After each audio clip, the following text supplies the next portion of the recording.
Hello there and welcome to another wine steward video. Pardon my chewing.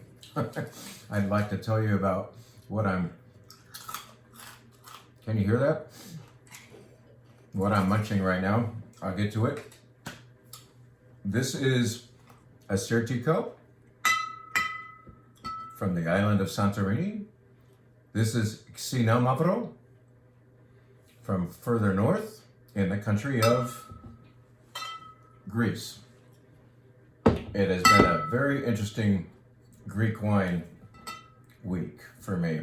On Monday, I went to the Ferry Plaza area of San Francisco, the Ferry building, where outside on a very windy morning, there was a presentation, a multi-producer presentation of Greek wines. It was pretty cool, and it was cold, but it was worth doing. And I learn about Greek wine and forget all about Greek wine almost on an annual basis, because there is precious little continuity with respect to how often people visit us or how often I get to go to a trade event like in the city and bone up again and get these names in my head again, like the names of the grape varieties and such from Greece. And I've realized the best thing to do for you and for me is to kind of specialize, to just know that there are 3 or 4 grape varieties to learn, places to know about, and stop there. Just like, let's start there and stop there with respect to learning about a new wine country. Otherwise, it's just befuddling. It's too much data, too many strange names, and you're gonna forget them all. So, point is, here is a grape called a Certico, perhaps Greece's most important white grape, a Certico, from easily its best place to grow it, Santorini, the island of Santorini. It's down here.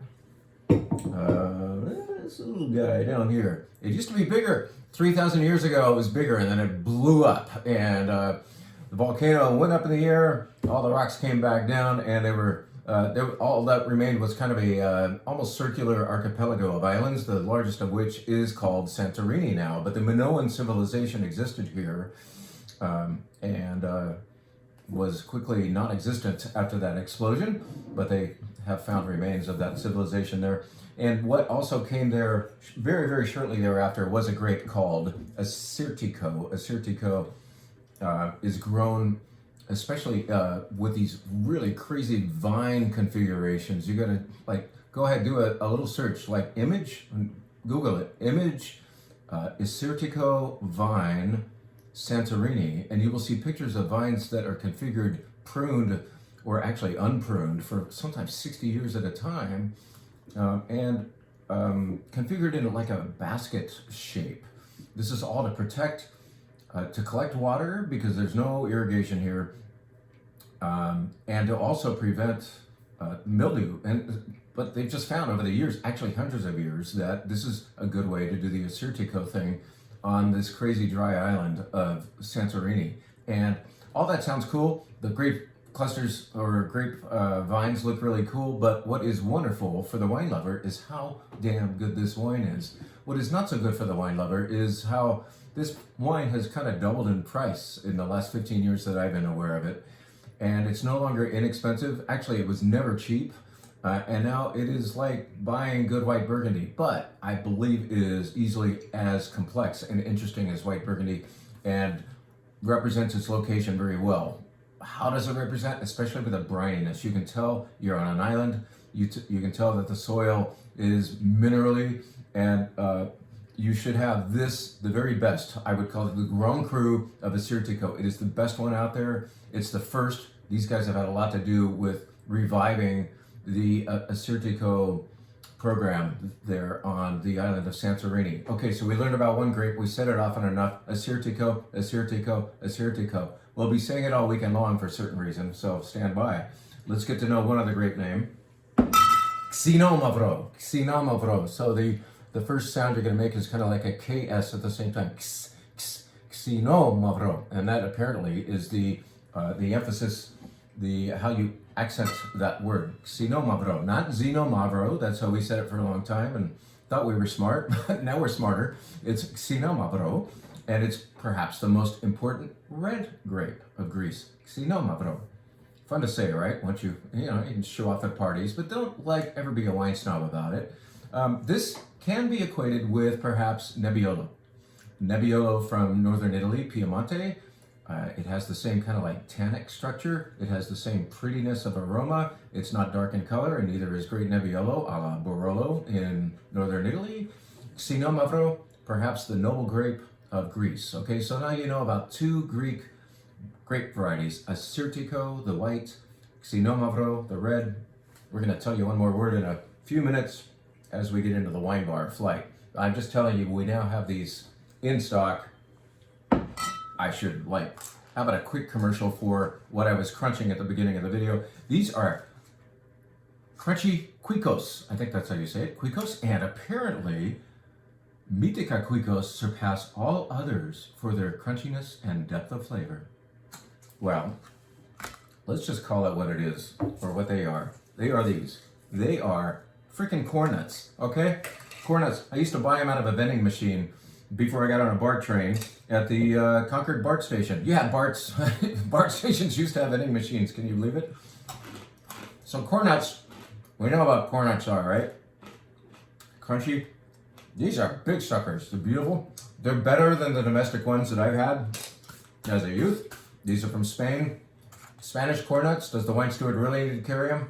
We do. Why? Because you're watching Warriors playoff games right now, and you're either pacing the floor, or you're biting your nails, or you could be crunching these. Kathy says, we're going to discontinue our Spanish corn nut program. Nobody's buying them. Nobody knows about them. That's the problem. You guys need to get one tub of these, watch a Warriors playoff game, and instead of pacing the floor or biting your nails, chew on these suckers. They're great. Corn nuts from Spain. We got to carry them. We're the wine steward. God dang it. Pardon my French. All right, let's get Greece out of here and tell you that Daniel Kermit Lynch finally visited us yesterday. That guy has been hiding in a cave all pandemic long, and he finally came back and he brought this. And you know what I did? All night long, the cork was left out of this, oh, poor neglected wine. I should have protected it better, right? No, this is mostly Mourvedre, and this is frickin' Bandol. Bandol is the location, Mourvedre is the primary grape in it, and I knew what was going to happen if I left the cork out. You don't do that to other wines, you do it for this. You give a young Bandol some air, and it thanks you right back with more. Overnight, this has bloomed. It is one of the great wines of the world. It is also yet another one of those wines like the Assyrtiko from Santorini that has gone up in price over the years. And people who worship great Bandol, a la one of its greatest names, Domaine Tempier. Lulu Perrault de Domaine Tempier finally passed away, I think last year at the age of 102. Lulu was in her kitchen at the time, I imagine, because she was always in that kitchen. At any rate, I digress, but it is in stock.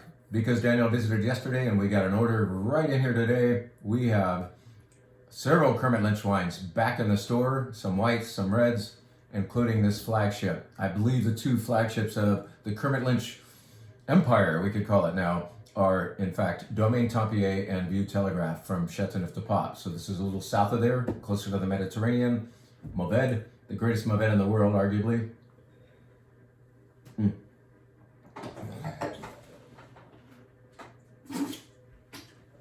Sorry, it's a long reach for the spit bucket, but man, that's sturdy stuff. You can age this for 15, 20, 25 years. Go for it.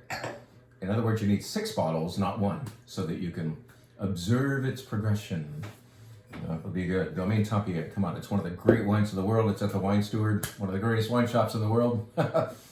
Come see us. Alrighty then. Now, let's quickly get into what's going on the wine bar this weekend, which is different every weekend. Once again, these are wines you can walk in here and buy if you heard about them today and you're not planning on visiting the wine bar necessarily and having a glass of wine upstairs. You can always just march right in and say, hey, what was that wine Jim was talking about? I'd like to buy a couple of bottles. Not just one, a couple, right? Buy up, come on. Whoa, that's a nice sound. This is great sparkling wine made like champagne. In other words, the second fermentation happens in the bottle. We could call that méthode champenoise if we were in Champagne, France. Champagne, France has politely requested, I'm sure they were very polite about this, that méthode champenoise not be used by other sparkling wine producing regions. I'm sure everybody politely said right back, okay.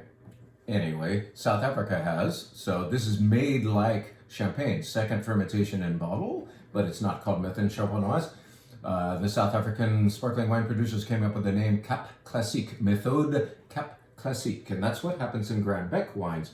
No, this is not a rerun. No, you're not watching last week's video. Yes, we were pouring Grand Bec sparkling wine on the wine bar last weekend, but that was the vintage 2017 Blanc, and this is the good old half and half Pinot Noir and Chardonnay Grand Bec Brut.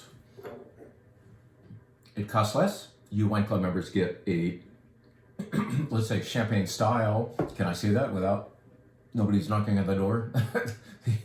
The French police are not like going to take me in for saying champagne style sparkling wine from South Africa. That second fermentation in bottle makes for a much finer wine. If you do it in a big tank, that's the Charmat method, a la Prosecco, the bubbles are a little more clumsy. The feel is different in a wine that is made the hard way.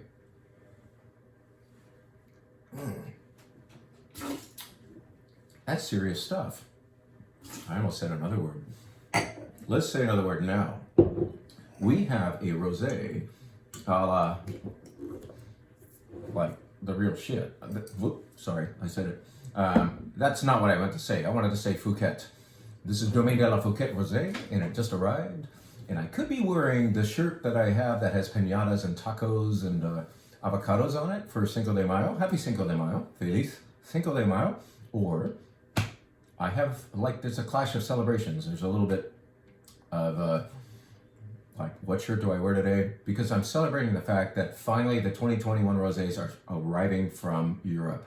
We now have 2 from Corsica, a couple of from Italy, and this one from Provence, which for many of you is like the cat's meow of rosé. Fouquet, Domaine de la Fouquet, it's fun to say. That's actually the name of the winery, but I think it is also the proper response to the, when you're standing at the gas pump and looking at the price and you just say Fouquet. And if you're just totally sick of this prolonged pandemic, you say Fouquet. This is a solution to problem, all your problems. It is the proper response to all of those. Fouquet. Domaine de la Fouquet is going to be made of, well, it's not going to be, it was made of Grenache. And I got a cheat sheet right here. Look at that, 20% whole. Terry Garr in Young Frankenstein, remember when she's inviting Gene Wilder to a hole in Sihé? Would you like to go for a hole in Sihé? And he didn't understand that for a minute, but then she did a demonstration and then he understood. I digress. This is 70% Grenache, 20% hole, which we also know as Vermentino, and apparently according to John Lerm, who makes wine in France, they can no longer in France call it Vermentino, which is the Italian name for that grape. They want to be more proud of the fact that they have this grape too, and it's just as French as it is Italian, so it is in France to be called Rolle, R-O-L-L-E, Rolle, and 10% Senso. Okay. Point is, it's 2021. It was grown last year, fermented last fall, and it just got here finally. It is fucking good. All right, we have a white flag for you. So let's get into those. These are really cool. This is like take you everywhere. And where are we going to go? We're going to go right back here. This is class. Do you remember last lesson? We told you about a Greek white variety called Assyrtiko. And we said the best versions of Assyrtiko come from the island of Santorini down here. Remember the exploding island? Hopefully it's not going to explode again, but 3,000 years ago it did. Well, all the Assyrtikos from there are expensive because it's a very closed system. It's a very small island. More and more people are tearing out their Assyrtiko vines to build hotels for all of the cruise ship conveyed tourists that are showing up there. And it's just like, unfortunately, all Assyrtikos from Santorini cost a lot. But people in the meantime have fallen in love with this grape. Where else can you get good Assyrtiko? Frankly, it's grown in many other parts of Greece. And very frankly, it hardly ever gets anywhere near to the quality of a Assyrtiko from Santorini. I've just tasted, I think, the best non-Santorini Assyrtiko I've ever had. This comes from near Athens, which is somewhere around here. Oh, down here. Athens, and you see the word Attica right there? Maybe you don't, but I can tell you it's there. Attica, that's where this is from. 100% Assyrtiko. That does not cost $50 freaking or so. This is more availably priced, and it is bitchin'. So this is by Milonas Winery. A little caricature of kind of a frog prince dude on there. I don't know why. But I know why I opened this bottle now. Smell it. It is very vibrant, urgent, anxious, in a good way.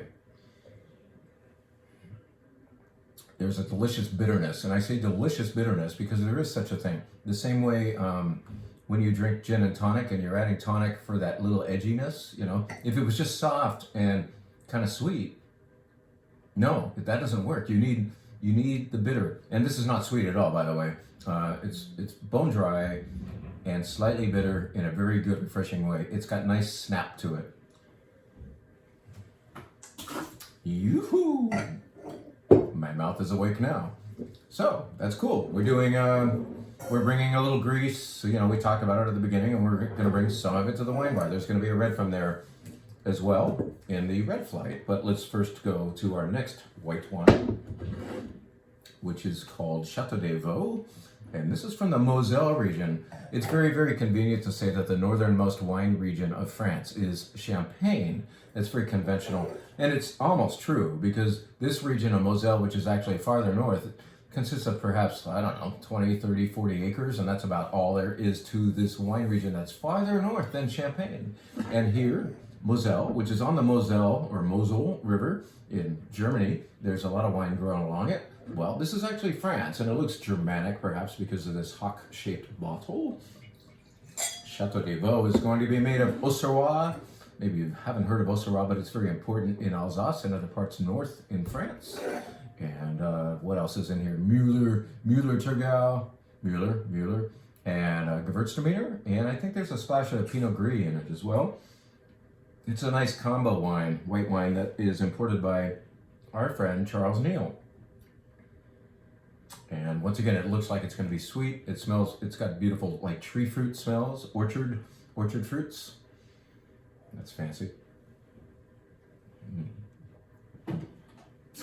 It's not as anxious or bitter as this. It's a nice progression into a smoother white wine world. Very nice stuff. Chateau De Vo, why don't you have something you've never heard of before? Take the wine steward's word for it. This is good. It's dry. Do not be afraid. Now, this wine could go into this glass or this glass. In other words, the skinny glass or the fat glass. It is white Burgundy. It works well in either one. I tested this at 6 o'clock this morning, and now I'm going to test it again. I'm attending an event. Actually, I'm presenting wine at an event on Saturday afternoon in someone's backyard out in Livermore. It's going to be a benefit for Spectrum. Spectrum has a lot to do with providing food to situations like Open Heart Kitchen, meals for seniors, meals for folks who can't necessarily get out of their house and need to have it delivered or can't necessarily afford. Spectrum does a lot of feeding of people locally. It's a wonderful local cause, and we're throwing in with a bit of energy and wine knowledge to be helpful with that. This is a white wine that will be shown at some point in the event. It is a white Burgundy from Domaine Germain. White Burgundy means it came from Burgundy, France, and that it's white. You could also say Bourgogne. That's actually the more appropriate thing. See that on the label? Bourgogne? They're actually coaching us a little. They don't have to say that it's made of Chardonnay, because anybody who drinks good Burgundy knows that they're drinking Chardonnay, but there's a little coaching on the label, big deal. This just got here. We rate 5 cases of this beautiful wine. The folks on Saturday will be among the first to have it, but if you come to the wine bar as early as today, you will also be in on this 5-case allocation of a white Burgundy made by a Pouligny-Montmarché producer. Yes, Domaine Germain makes Batard Montmarché. That's like seriously expensive stuff from Burgundy. It's like the greatest Chardonnay in the freaking world. And then just outside of that boundary is this area called Puligny-Montrachet. That's where they're located. They make fantastic Puligny that cost, you know, like $100. And then this, which doesn't cost $100, and it's, maybe I should shut up and just, oh Lord, that is nice. Now, the fun thing is to put it into this, and it tightens up. All of a sudden, there's more vibrancy. The glass shape really makes a difference for wines like this, and there's no wrong. I mean, I think if I was going to have raw oysters or chilled shellfish of some kind, I would have this wine colder and in a skinny glass. And then if it was going to be seared scallops, you know, there's some butter involved, certainly. All of a sudden, we want this wine to be more enriched in texture and bigger in its nose. Maybe vibrancy is not necessarily the priority anymore.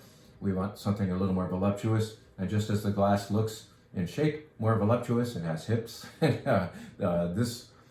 This comparison is really fun. It's a situational wine. It's a beauty. It got here yesterday. It just landed in port like last week. I'm very pleased to have this wine, Domaine Germain White Burgundy, for under $30. It's gorgeous. Final white wine in the flight is this Verdicchio. Now, we showed a Verdicchio at an Italian wine event with Angelino, the singing wine shower, a week or two ago. And that Verdicchio is lean and zingy and squeaky clean, vibrant, great for a hot day. Then there's this. This is not imported by Angelino, but by another great friend of ours, Tom Kelly. We show this at nearly every Tom Kelly Italy event. This is the Tenuta Di Cavaliere from Marquette. So this is from the exact same region as that other Verdicchio, but the difference is this is picked later in the harvest season. And what do you get there? You get a riper grape, and it makes a richer wine. When we hear the word late harvest, we might be concerned about whether or not this wine is going to be sweet. When we say late harvest, applying it to dessert wines, it's because to make a rich, sweet wine, you pick it later and you retain some of the residual sugar. No residual sugar here. This was dried to, fermented to dryness, I should say. And it is Verdicchio that simply has a little more flesh, a skosh more room on the in the seat and thighs, one might say, if one were selling Levi's for men. But sassy, wow. The nose, boom, it's sassy. I can feel more richness because of that late harvest. It's not sweet, it's richer though. It's a great way to end a white wine flight.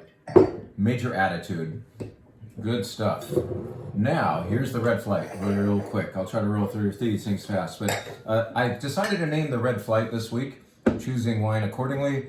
Wines that go fantastically with food. In other words, order some food to go with these wines, and you will love them even more. Here is Crossbarn Pinot Noir. Crossbarn is the alternative or second label, some people would say, for Paul Hobbs. You've all heard of Paul Hobbs, and on special occasions you might buy up for some of his fantastic Cabernet from the Napa Valley or Pinot Noir from Russian River. Well, Crossbarn is a solution to your budget woes in the form of a wine that costs a little bit less. This is not cheap, but it's like half the price of the Paul Hobbs stuff. Crossbarn Pinot Noir also behaves differently. That's why I don't call it necessarily a second label, but a alternative label. In that the Russian River Pinot Noir with the Paul Hobbs label is more yummy, more sexy, and that's a cocktail wine. This one likes food a little bit better. It's got better acidity. There's still tons of complexity. There's still a beautiful ripe fruit quality, but there's also some pertness to it, like something like cranberry or earth, or maybe both. At any rate, that's going to start the flight off. The flight of food reds. Let's go to Bordeaux. You don't drink Bordeaux like a cocktail. At least you don't if you're normal. This is going to be, actually, screw Bordeaux for a minute, all right? Let's go to Greece. Come on, we're into the Greece thing, right? I want to teach you one more Greek wine name, or grape name. Okay, we learned about Assyrtiko the White, perhaps the greatest white grape of Greece. The most important red grape of Greece, some say, the most noble, is Xinomavro. I just wanted to say that again. But here's another fun one to say. You could say St. George, and that's a cop-out. St. George, the real name thereof is Agiorgitico or Agiorgitico. It depends on how fancy you want to be. But we are going to try here an Agiorgitico from Greece, from Nemea. This is in southern Greece, southern mainland, I should say. I think it's part of the Peloponnese. That's also fun to say. These Greek words are fun, aren't they? Now let's get a good glass for it. This is 100% Agiorgitico from the producer Skouras. And this is a discovery made just like yesterday. And I said, amen, let's get this back in the store. That's fun. It's Greek. It's good. It's not funky. It's not weird. I tell you, I've gone to the Greek festival over in the Oakland Hills several times, and whoever's bringing the wine there is not bringing stuff of this quality. It's funky. It's not a good advertisement for Greek wine. I hope they improve that. But in the meantime, we found you a good one. Agiorgitico by Skouras.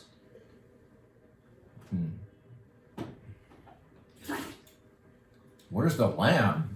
That is good stuff. All right, that's wine number 2. Now, as promised,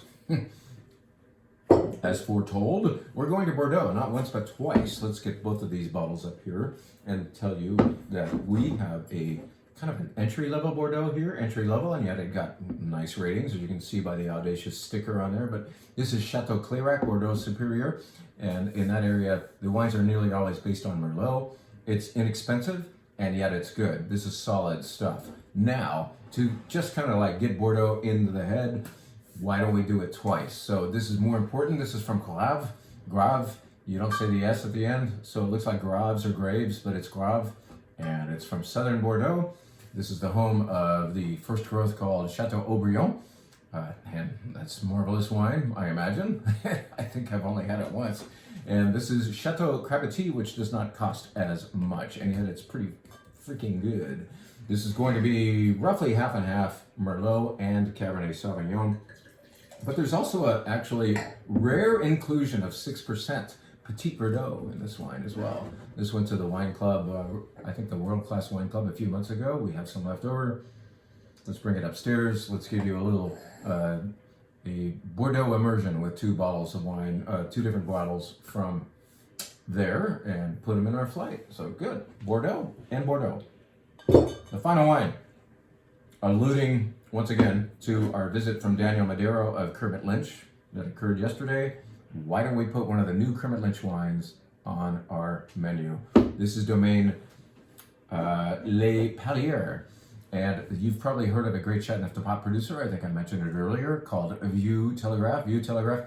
The Frederick and Daniel Brunier of Vieux Telegraph and Kermit Lynch went in on this property that was offered, went up for sale, called Les Paliers in Gigondas. Gigondas is near Chateauneuf-du-Pape. Maybe it's a 15-minute car ride east and north, I would say, of Chateauneuf-du-Pape. This came up for sale.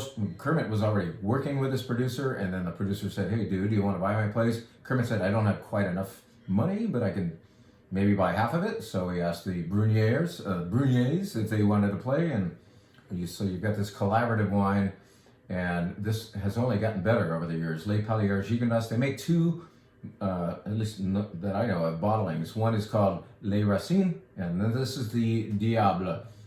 Terrasse de Diable. This is grown higher up in Gigondas. I tasted both of them with Daniel yesterday and chose the Diable because it has just a little more force, a little more power, and it's, I mean, I love Chateauneuf-du-Pape, but I believe I love at least equally good Gigondas. It's a little tighter and more structured, easily is ageable, and you know, you've got Kermit Lynch's word of approval here, along with the, where's the image on the back? This is one of the rare ones that doesn't have his logo on the back. That's kind of crazy for a wine he actually owns. Maybe he doesn't have to put his importer logo on wines when he owns the winery. But all that aside, this is a great way to finish the flight. All of these rays are fantastic with food. You want protein, order a cheese and meat platter. That'll really help. And that's it for today, except don't forget, go Dubs and eat your cornets.